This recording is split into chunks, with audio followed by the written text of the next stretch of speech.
Hello साथीहरू नमस्ते। के गर्दै हुन्छ? कतिले त खाना खाइसक्नु भयो होला, कतिको पाकेको छैन होला। मेरो चाहिँ आज अब पाकी पनि सको भनौँ न।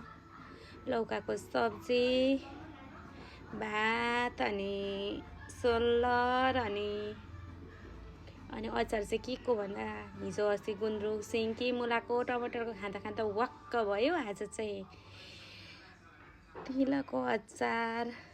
तिललाई म मिक्सर घुमाउन अल्छी लागेर ओखलीमा कुटेर बनाउँदैछु। अदुवा खोर्सानी नुन हालेर अमिलो निचोरेर तिलको अचार। मेरो चाहिँ यति हो आजको खाना।